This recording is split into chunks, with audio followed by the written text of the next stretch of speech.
Bekulokwesaba eDavos, Switzerland emhlanganweni we-World Economic Forum osanda kuqhutshwa kodwa uMongameli Cyril Ramaphosa uthi ukhangelele ubudlelwano obuhle leMelika ekhokhelwa nguTrump. President Trump is a great deal maker and so am I. Mina lo Trump siyafana kwezokukhulumisana. Ngakho sizasebenza kuhle sonke. Kodwa ayisibo bonke abavumelana laye. Ingcwethi zithi ubudlelwano beSouth Africa leRussia ukungathathi icele kumpi yeUkraine kanye lokumangalela eleIsrael ngodaba leGaza enkantolo ye-International Court of Justice akusoze kwamukele okuhle ngohulumende weMelika omutsha. uBrooks Spector owake wamela eleMelika emazweni ambalwa kuzwekazi leAfrika leAsia osehlala eJohannesburg uchaza lolu daba. Now, for the past administration, the consequences of South Africa's relationship with Russia, with China, uhulumende obekhona wecunulwa ubudlelwano bele South Africa, Russia, China ne-Iran obekusenza kube nzima ukuthuthukisa ubudlelwano le-South Africa. Kodwa bekungabhidlizi ubudlelwano lobo.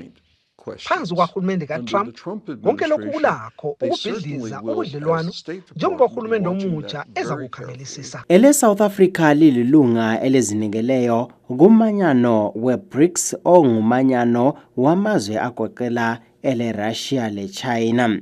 uRubio wakwasolele South Africa ngobudlelwano balo leChina. Mnumzana Bob Wekesa umqondisi we-African Center for the Study of the United States ekolishini le-Witwatersrand eJohannesburg uthi uhulumende omutsha ukhangela izinto ngelihlo elichiyeneyo. Now we get the Trump-Vance administration. Uhulumende kaTrump lo Vance uphume egcekeni ukuthi uzaqhakathekisa eleMelika engakakhangeli amanye amazwe.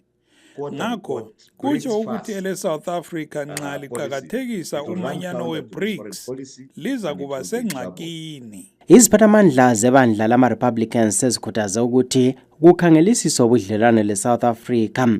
Ezinye ingcwethi zithi eleMelika lilakho ukujezisa iSouth Africa ngomisa ukuthengiselana.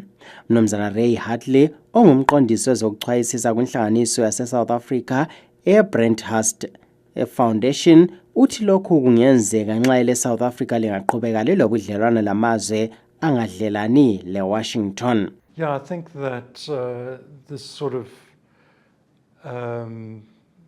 the length of the tether that the US will have is short. Ngibona sengathi eleMelika alisoze lizwele usizi amazwe eliwapha usizo olunengi aphikisana lalo kumanyano we-United Nations nxa kuvotwa. Mnumzana Hartley uthi lokhu kungengeza amandla eMelika kuzwekazi leAfrika. Or alternatively it could push these countries kumbe kubangele ukuthi amazwe la achiyane leMelika edinge abanye abangane.